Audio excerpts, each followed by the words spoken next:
If you want to learn the secret on how to bring more balance into your life with your business and with your family, listen on to our next guest.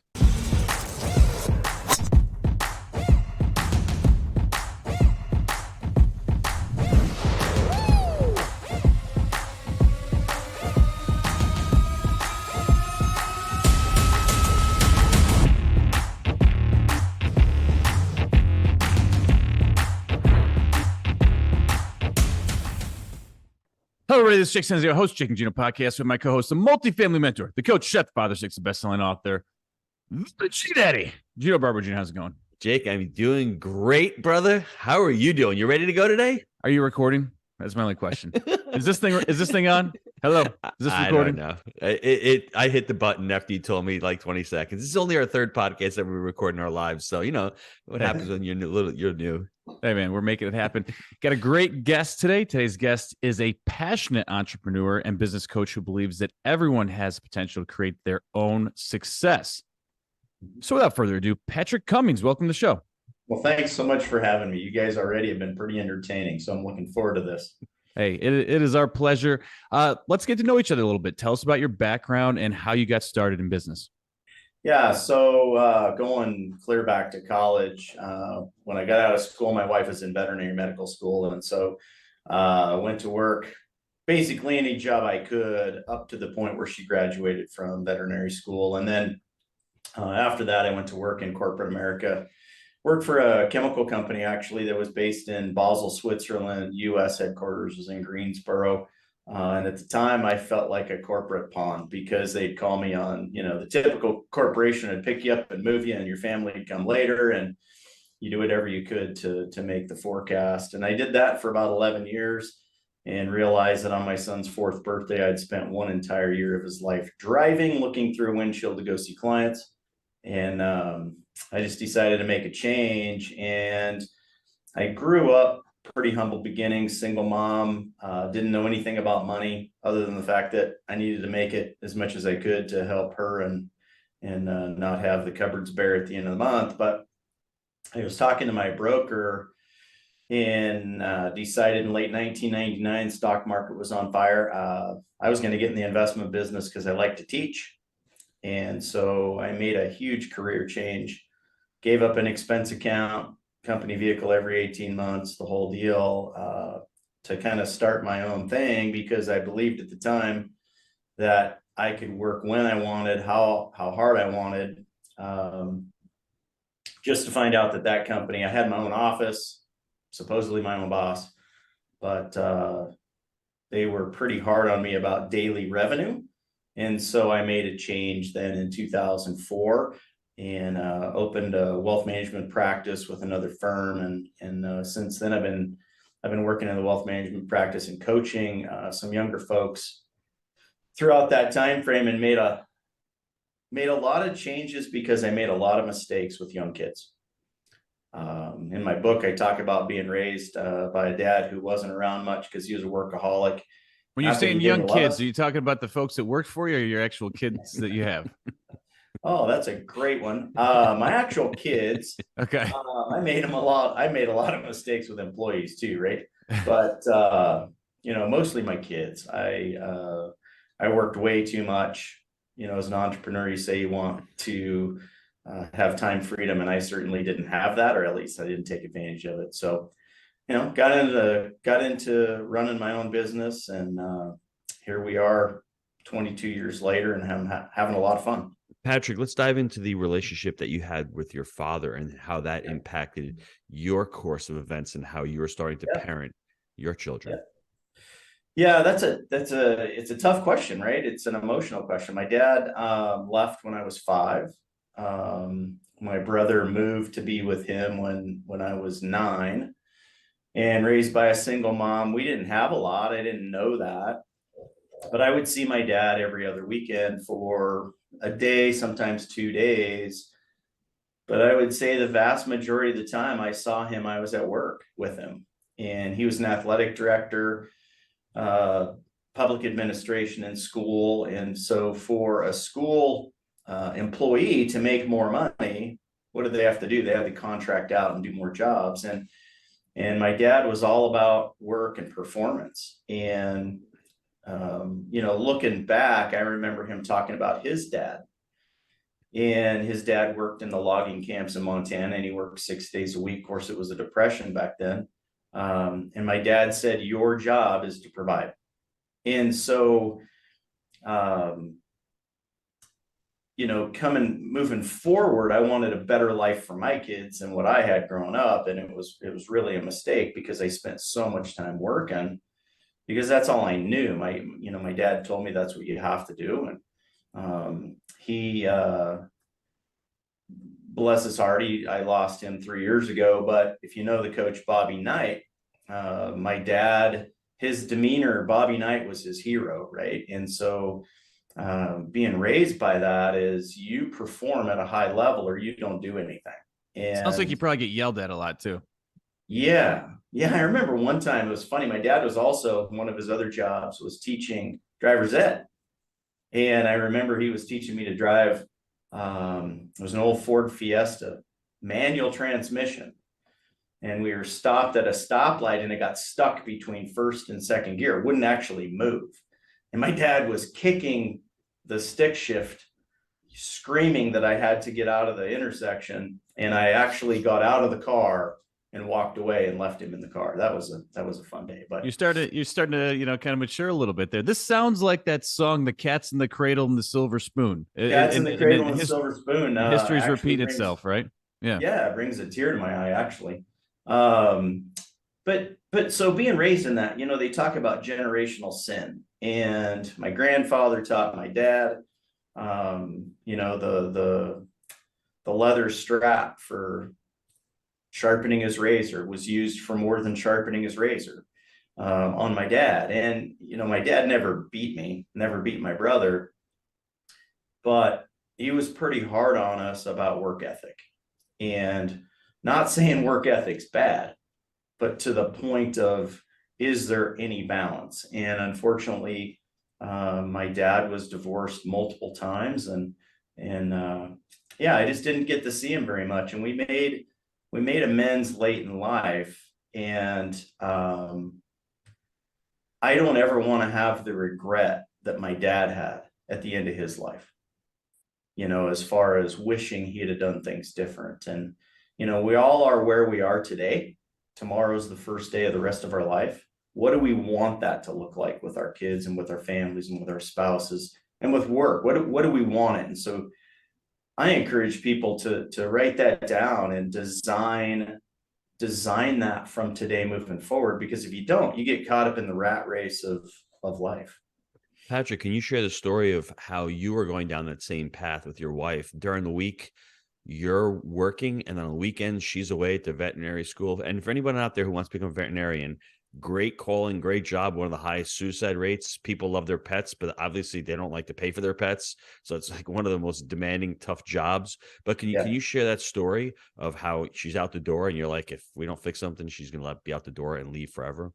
Oh yeah. So I remember it like it was yesterday, and it's probably 14, 15 years ago now. But so I was working during the week, and she was working two jobs, actually. One, her primary job, she was working in a town that was 35 miles away, but she would leave on either Friday night or Saturday morning and then come home typically on Monday if she had a real bad day. And she was working 24-hour shifts that whole weekend. And so, for me, it was Mr. Mom on the weekends.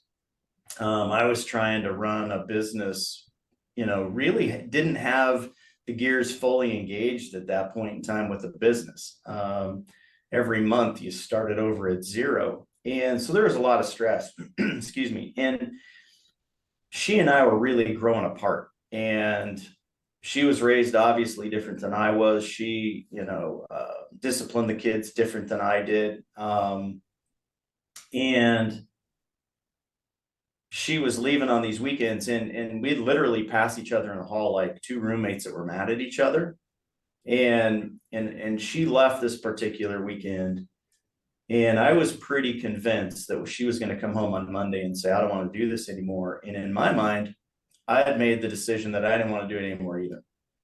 And um, I had made the decision that if that was going to happen, she could have the house, she could have 401k plans, but I was taking the kids. And lo and behold, my wife, who's very introverted, called a pastor of our church and said, we have some problems. We need some help. And pastor of my church, Charlie Couch, bless his heart, called me on that weekend and he said, you be in my office Tuesday morning. And we started a path to try and repair things. And it wasn't that we fought. We didn't fight really at all. It was, I'd come home and there'd be a big fight between her and the kids and I'd get in the middle of it. And it was just really bad tension. And then of course I'd work hard all weekend and not have any time with her on the week and not have any time with her on the weekend. And so, we started that process of meeting with the pastor of our church, and I joined a men's group, and we ended up eventually meeting a marriage group, and we started back dating one day a week. And at first we loved each other, but we didn't like each other. We joke about that today. And, here we are 14 years later and we're still dating every Thursday. And, we make it a point that if we can't do that for whatever reason, that we either make it up Thursday night or we go to lunch on Friday, but we schedule that time together. But we were on the default mode of our parents. Her parents got divorced when she was a sophomore in high school, and talking to her about that, they never showed affection in front of the kids, in front of her and her brother. Her dad was, again, generational sin, right? The woman wasn't supposed to work. My wife was the first one that ever went to school in their entire family. And all she knew was, giving up. And all I knew was pack the stuff in the car and give up. Just like I said, I was going to take the kids. She could have everything else. That's what we both knew. And so, I remember sitting in the pastor's office, and we were sitting next to each other, which I didn't want to be, but we were sitting next to each other. And he said, Pat, are you going to have an affair? Are you ever going to leave? And I said, I will never leave, and I will never have an affair. But if she wants to leave, I'm okay with that. And that was a massive turning point, I think, in our relationship, because she realized that I was willing to work at it, but my wife's not a communicator. And so, that was a big change for us. And what's amazing now, she still doesn't have the greatest relationship with our daughter, which, that's a lot of moms and daughters, but our kids ask me frequently, why did you guys ever stay together? And it's your kids recognize and know way more than you think they do. Mm-hmm. Yeah. So, it was a tough time. My wife, this whole book process and what I'm trying to do, it's almost like I've, created a mission for myself to help people stay together, marriages stay together, and then maybe not lose a child.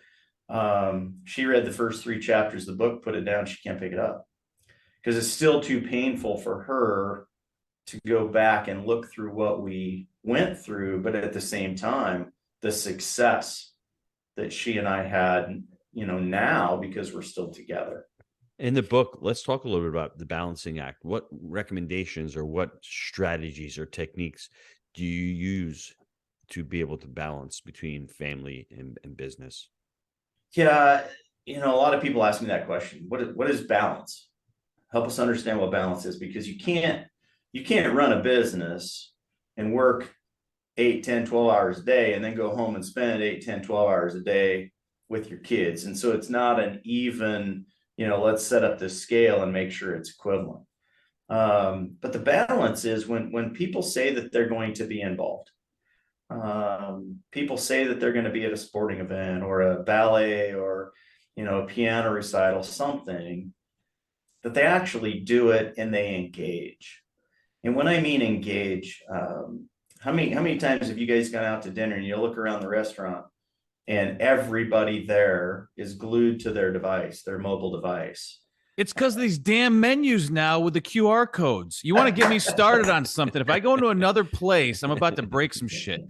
I am so sick of that because it's a pet peeve. I would be embarrassed to be at a restaurant and have my head down looking at my phone. And these bastards are forcing us to do it now to log in because I think it's embarrassing. If you go out to a restaurant, you should be engaged with the other person and not have the damn thing out. And now they're putting it in front of you, so they're making it even worse to be present and communicate.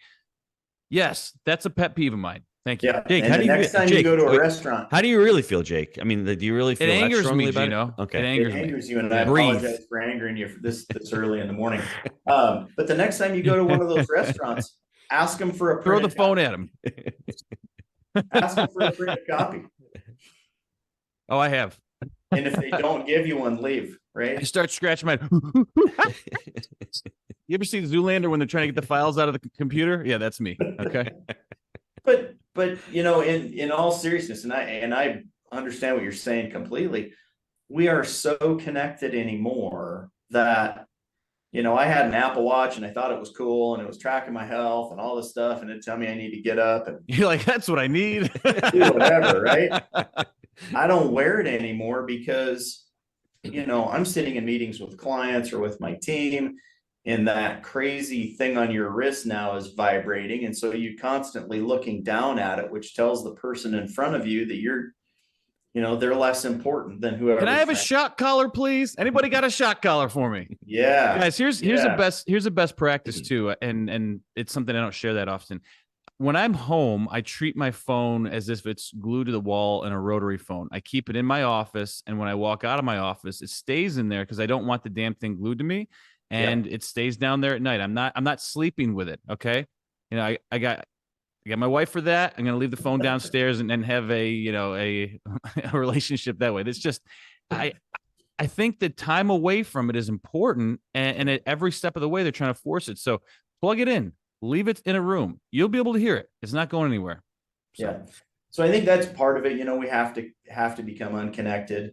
For me, at the same time, I understand that when my wife comes home from the vet clinic, and if she's had a brutal day, maybe she's had to put multiple animals down or whatever happened, for her, I recognize that she needs to be able to just do nothing, right? And she'll jump into her iPad and she'll play solitaire or do stuff like that, but it's not something that we do for hours and hours on end. And the balance as well. Sporting events, same thing. I don't mean to make you mad, but sporting events, you see the same thing. A friend of mine, we went to a volleyball game and his kid was playing volleyball and he's on his computer the whole time. I'm like, what are you even doing? But making the family a priority in an entrepreneur's mind, and I've made some people mad about, do you treat your family like you treat your best client? And I had a gentleman the other day tell me, he says, they're not clients. Why are you talking about treating your family like a client? I said, well, it's for the shock and awe effect, the fact that how many times are we treating our client better than we're treating our family? And engaging with the things that your family likes to do. And sometimes it's painstaking.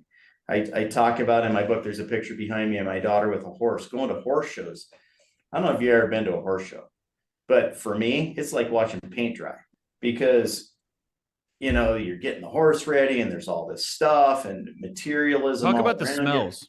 It smells good. Wakes you up. It wakes you up. But then they go and they perform for 15 minutes and you're there for 10 hours.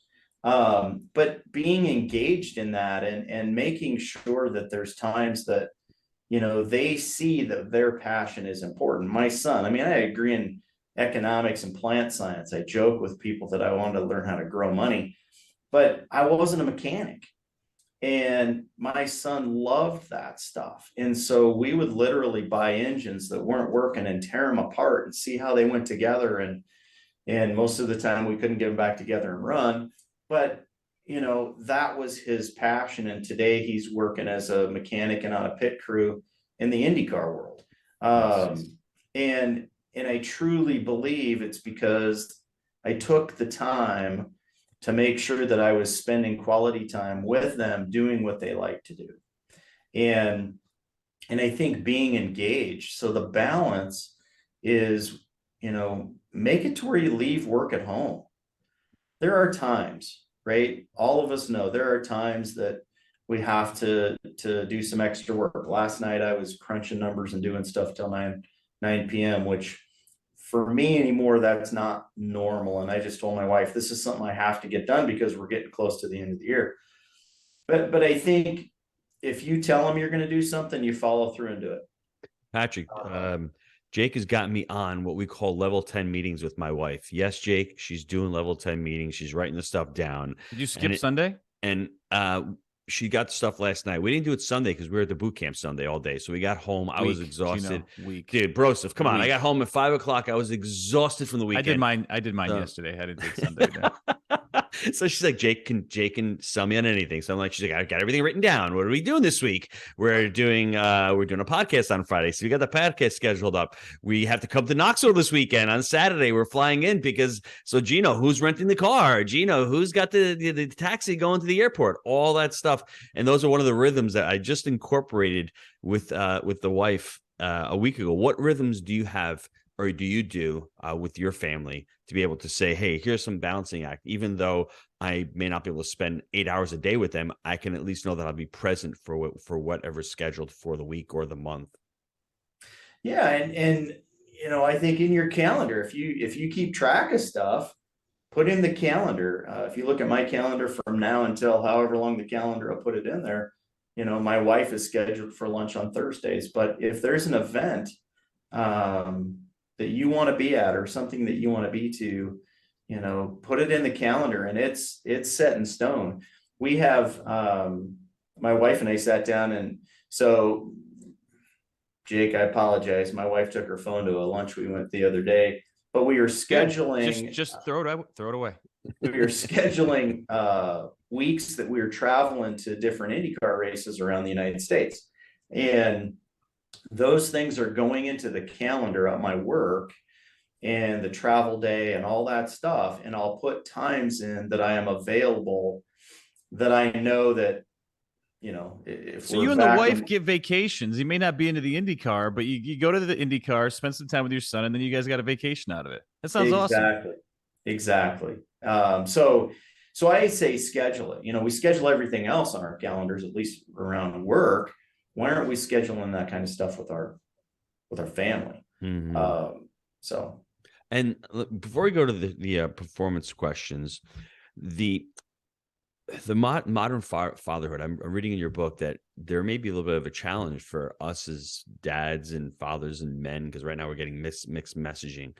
Mm-hmm. How do you address that? What do you say to the dad out there who doesn't know where to start or what to do or how to feel or how to think? Yeah, it's a difficult concept or a difficult question. And I was talking to some young guys in our building recently who've had children.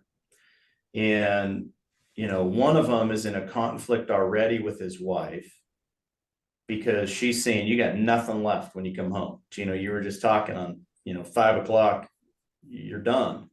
And he's given it his all at work to the point of excess, saying, he told me the other day that his goal, if he doesn't make $300,000 this year, he's a failure. And I was just like, what are you talking about? Who planted that in your brain that if you don't make that kind of money where we live, Eastern Washington, that's a very high income, right? Who planted that in your head that you're gonna risk the relationship with your wife and your brand new baby? On the opposite side, a young guy that's in my office just had a baby. And we're calling him saying, hey man, are you going to come in? Are you going to communicate with the team? We have team meetings and you're just like gone. And so to him, he's trying to figure out how little can I work and spend as much time as I can with my child. We got to get this right. And when I say we got to get it right, do you guys have daughters? Yep, I do. I have 5. I have a daughter that's 20. She's going to be 24. If we don't have a solid relationship as men, if we don't have a solid relationship with our daughters by the time they're 12, 13, 14 years old, we got a huge challenge ahead of us, because when they become teenagers, it's like, where did my daughter go, and who is this individual in my house who hates you, right? They potentially are going to go do things that I'm hoping that neither one of you approve of, right? And they're gonna look for a relationship with a man because they didn't have one with their dad. And not to step on any toes, because I don't know your guys' backgrounds, but that's a serious issue that we're seeing in America. And there's a big deal going on with fentanyl and all that stuff out here in Washington right now because of the numbers of people who are passing away from it. But also mental health with kids, especially coming out of COVID. And then our sons, the same thing. What are we teaching our sons? Mm-hmm. I didn't have that father figure when I was growing up. My father figure were some guys in high school that, some pretty inappropriate stuff that I thought was the way you're supposed to act. And I think it's really important that we take advantage of how do we do this? So if there's a community event where, it's a dad and daughter dance, go to that event. I started barbecuing and doing crazy things for my daughter and her friends. And I wanted her and her friends to be at our house. I didn't want them to be somewhere else. So I didn't know what they were doing. And, we would have a fire pit. We would roast hot dogs and make, different stuff that these kids had never experienced. And all of a sudden, my daughter and her friends are like, hey, can we hang out in your guys' basement? Your dad can make us popcorn, and, your mom can pick the movie or whatever.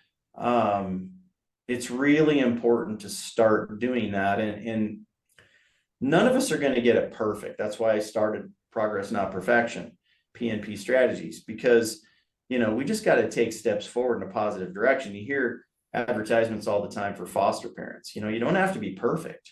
Mm-hmm. You just have to be a good human being and help them make good decisions. And so, maybe there's a support group that somebody can get involved with in a local area, a men's group. Find out if there's a father-daughter dance, who's organizing that, and make a connection with them because they believe in what I'm talking about. We're doing some stuff through Progress, Not Perfection that I'm just kind of getting into this, but I'm really considering starting a study group of people that, like-minded busy entrepreneurs can come together and talk about these frustrations and these ideas. Because I think it really, really is important that, and I say get it right, that means perfection, right? Get it right and start making steps to show your family you care. And how many times do you see a dad that just wants their kids to be friends? We're just friends, and they're making really poor choices. I'm thinking of a really good friend of mine. They're making really good, poor choices, but he doesn't want to step in and say, hey, this isn't right. Mm-hmm. And I had to call this guy out because his daughter in high school was attending fraternity parties. And I'm thinking, what do you think's going on there? And this is in the same community where the 4 murders just happened at the University of Idaho, same community, right? And, if that happens to one of us, what is all the rest of this worth? Mm-hmm. To me, it'd be absolutely devastating if that was one of my kids, right? I agree. So I think we need to talk about homeschooling a little bit right now because Gino's been homeschooling for a very long time. My kids are homeschooled as well. And Gino, I'm going to ask you to pitch right now. We don't sell homeschooling, but I want you to make the pitch and the argument for homeschooling because I think it resolves a lot of these issues just from the process. And I know it's not possible for everyone, but Gino, I'm putting you on the spot right now, and I want you to tell the folks why you homeschool. Let's take a quick time out to hear from our sponsors, and I'll be right back with the answer, my friend. Are you looking for ways to improve your life? Here at Jake and Gino, our mission is to empower students through financial education and the vehicle of multifamily investing. Yes, Jake. We agree that a person with financial intelligence can change the world for the better. We've created our proprietary 3-step framework, Buy Right, Manage Right, and Finance Right, that we teach to our community. This framework, along with education, our one-on-one mentorship, on-site boot camps, and the amazing community, has propelled our students to massive success. We've all been there. We've had so many students that have been able to shift their mindset, overcome limiting beliefs, and set a clear path to achieve their goals. Whether you're currently fixing and flipping, wholesaling, or buying single-family rentals, and you know that multifamily investing is the right vehicle for you, I encourage you to visit jakeandgino.com/apply to schedule your complimentary consultation with our team. And I want to let you know this isn't a high-pressure sales call. It's really just a discovery call to get to know each other better and see if we're a good fit for working together. And if for any reason we're not a good fit, our team has tons of resources we will share with you to help you along your journey. If you're ready to stop spinning your wheels, go to jakeandgino.com/apply and schedule your call now. What a tease. What a tease. Jake, that is the ultimate question for my family. And it was one of the hardest decisions that we ever made. We have 6 children, as most of the listeners know. My daughter's 23 years old, the oldest one. She's a Catholic missionary right now, all the way down to an 8-year-old. And when we started a little over 20 years ago, we were the oddball out. We were those weird people. Your kids aren't going to be social. They're going to be dumb. Okay, 20 years later, the proof's in the pudding. My kids are normal. They don't have 11 fingers. They can do their math. For me, it was a family choice. Gino, what's your son's net worth? More than we don't need to get into it, but it's not that for his age. I'm just saying it's just an amazing thing. And I think I want to shed light on the fact that you don't have to be this genius. You don't have to be a teacher. All you need to do is to be able to understand that it's a difficult thing. You're with your kids all the time. What I would say is it's a big commitment. It's a lot of work. But what isn't a lot of work? If you want to start a business and become successful, it's a lot of work as well. You just need to be able to communicate with your spouse. And for us, it was all about expectations. When we got married, my wife wanted to stay home and raise the family, right? She wanted to do that. So we set out early. And then when she decided to, I gave her the leeway. I said, Julia, we'll start. If I don't like where it's going, we can always pivot, right? And she said yes. And we started with the first child. It was difficult. We didn't get the hang of homeschooling until about Gabriella was probably a senior in high school. So, I mean, it took a long time, a lot of criticism, but the proof's in the pudding. And for us, it's amazing. I don't have problems. He's not going to frat parties in high school. Well, it's just amazing. It's for us. I've had a great relationship with all the kids. I've been able to actually, there is no family bouncing act. We were just at a boot camp this weekend. They were all there. They were all selling swag for me. They were at MM5. And I was pushing those sales skills on them a little bit, you know. Dude, you got $500 in swags this weekend, bro. Now. I mean, yeah, they're great. They understand it. When I had the restaurant, they were always at the restaurant. They would come in at least once a week. We'd have a meal there. And so for us, homeschooling has really been part of this has been part of our lifestyle, and it's done differently nowadays. Nowadays, you don't have to do it. You can go be part of a cooperative. You can have a teacher come in a couple of days a week, and it's alternative. And for those of you that don't like what's being taught in schools, it's you can do it. If you can teach your kids, to walk, to talk, to go to the bathroom, to eat, to communicate, you can teach them reading, writing, and arithmetic. I promise. And for us and for Jake, I know when I started, I met Jake several years ago. He must have thought I was a little weirdo also. He's like, what are you doing? You're eating organic food. You're teaching your kids. You're homeschooling. You having your home births. What's wrong with you, Gino? And then the home birth still kind of scares me a little bit, but I'm not going to lie. Well, it scares me, bro. It's not up my alley. It's like I said, you want to do what? That was another conversation. And that's one of those things where you have to have faith in your spouse. If that's what she truly wants to do, sometimes you just need to go for it. And, I know it was a long-winded answer, but for those of you out there that are seriously contemplating it, it is an amazing lifestyle. And it really is well suited for the entrepreneur who wants to have flexibility and doesn't have to be told, hey, you only have Christmas break and winter recess to go away on vacation.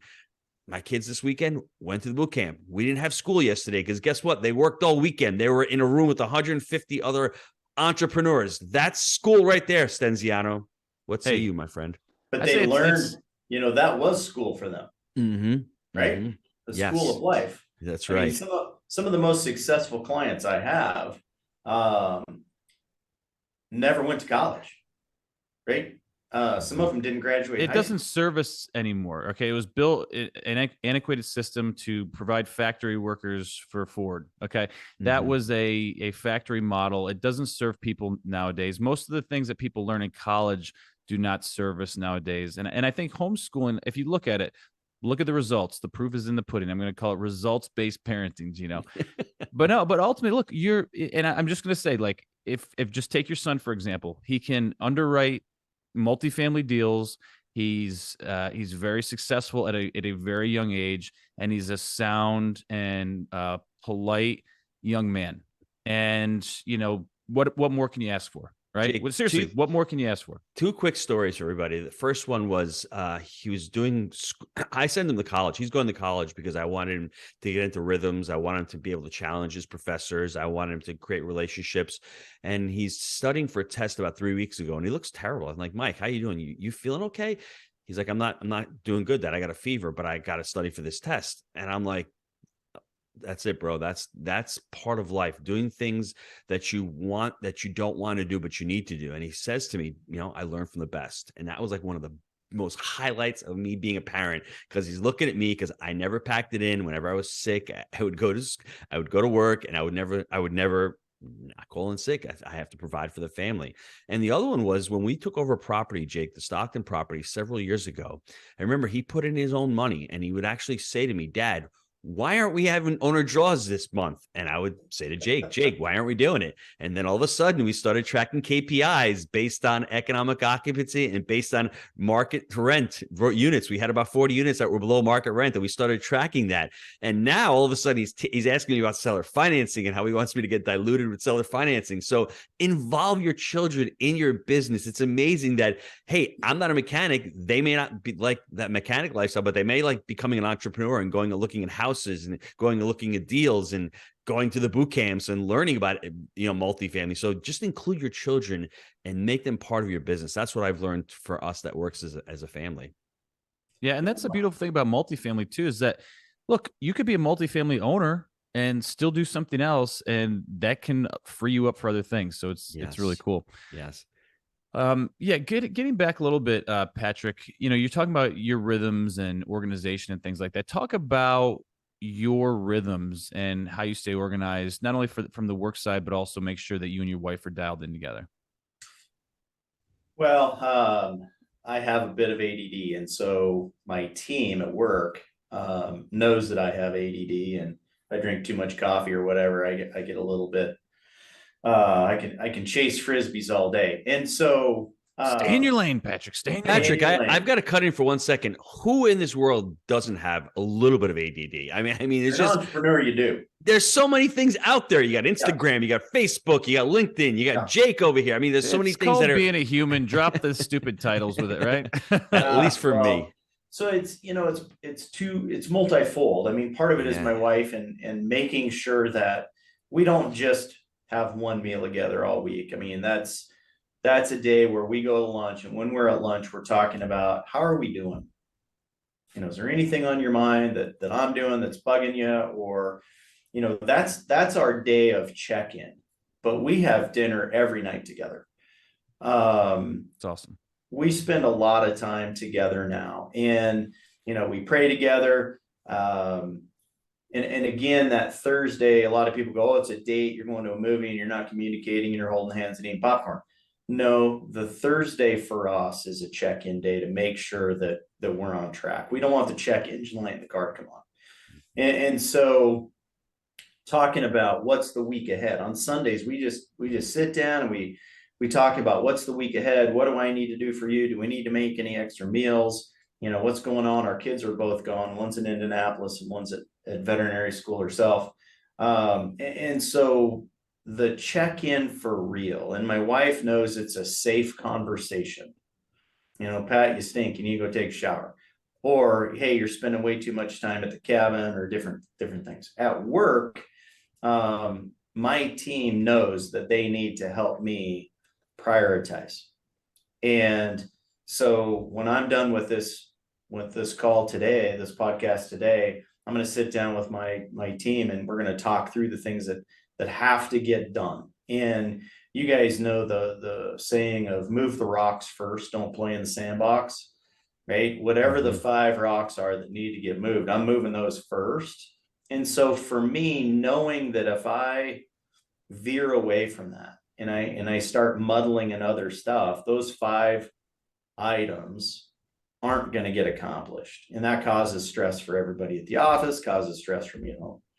And so getting back grounded to, start the day of what do I have to do to make sure that at the end of the day, I can say, well, I checked those 5 off, and then a lot of times it's one though. If you get that, a lot of times it is if you get that one thing done, everything else, it's not that you're not going to do 20 other things, but not letting that one thing slip that is going to move the needle more than anything else. And I think that if you can have a rhythm with yourself where you write that one thing down every morning, regardless if it's on your calendar or not, and you know damn well that you're not going to stop until that gets done, that is a very, very good best practice, because I think a lot of people miss on and think it's like foo-foo or whatever. But when it comes down to it, I don't want to make that call, or this person makes me uncomfortable, so you avoid it. And then it gets kicked to tomorrow. And then it's like, well, you talk yourself out. Maybe I don't even have to do it. No. But it stays on your mind, right? That's where the magic happens, that one thing a lot of times. Yeah. And that one thing, if you're avoiding it, it stays on your mind. And you're thinking about it. But I made a list, short list this morning. And you're checking it twice. And I'm checking it twice, but the list is right around that time of year. Yeah. Some of the stuff on my list has nothing to do with work. It has things that my wife said, I need you to deal with this. Right. And so, and she does got you. She's got you right now. Patrick, does your wife say, I was thinking, this is what I was thinking, or hey babe? Because Jake's wife says, hey babe, and that's when we got to pull out the wallet. My wife, when she wants something, she goes, Gino, I was thinking. When I hear those words, it is the kiss of death. Gino just chucks the wallet, and Gino's like a George Costanza. He's got like that 6-inch wallet still that gives him like back the little problems. broccoli band on there. Yes, I got the little cash going. I just give her the cash and I say, whatever you need, baby. Yeah, well, I think you guys have it. It's a little different because when my wife doesn't talk to me for 2 days, it's like, okay, babe, I'm saying that. What is it that I've done? What did I forget? But we've made it now. So many people have so much stuff going on that you forget. If it's not written down, you just forget it. And so making that list, checking it twice, prioritizing, getting the stuff done you have to get done. And if you can get it done, first thing, what a win, right? Day's a win. Everything else is gravy. Any books that you've read in the last year or so that have added value to your life? Who Not How, Dan Sullivan's book, Who Not How, fantastic book. Yeah, it talks about the fact that so many people try and take their weaknesses and get better at them. Forget that. Hire somebody that's really good at that weakness, right? Who are you going to get to help you do the different things you're doing? Unless it's having a good relationship with your wife, you got to work on that shit yourself. True. What I tell people is there's typically 2 reasons for divorce in America. One's finances and one's intimacy. I can help you with one. I can't help you with the other. But Drive is another book that I really like, by Daniel Pink. And that, again, helps us be better employers, of trying to figure out who on your team, what motivates them. And Simon Sinek's book, Start With Why. I spent a lot of time talking about that in my book, but my team now, we're going through that book and we're kind of rewriting the vision and what it is that we do for our clients, and really truthfully, why are we doing it? It's not about what, it's about why we do it. And so those are the ones that I would focus on. Just got a new book called What's in It for Them. I haven't opened it. Oh, you can't talk about it then. Joe Polish, but that was recommended to me by Dan Sullivan's group, strategic coach. And so that'll probably be my next one. All right. So do you got the book? You got it on you? Hold it up for the folks on YouTube. Gino's got it there. And then also best place to get it. Is there a hub, or is it just Amazon, or? It's on Amazon. Yeah. Kindle, hardback, paperback. Best place to get it's on Amazon. All right, Gino, you're up. So Patrick Cummings' grandfather was a logger, worked 6 days a week. His pops started doing the same thing. His pops was working as an athletic director back in the 70s and 80s, I'm assuming. Yep. And that kind of work was difficult because the only way you'd make money was to work more.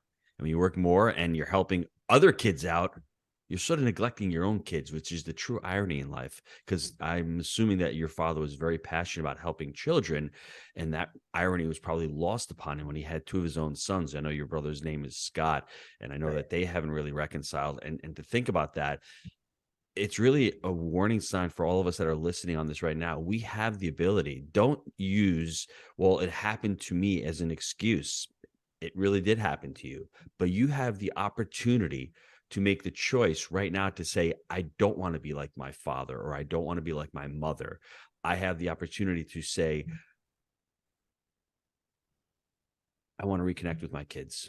It's never too late to do that. And I think children always like to hear when their parents are wrong, I'm sorry, I made a huge mistake.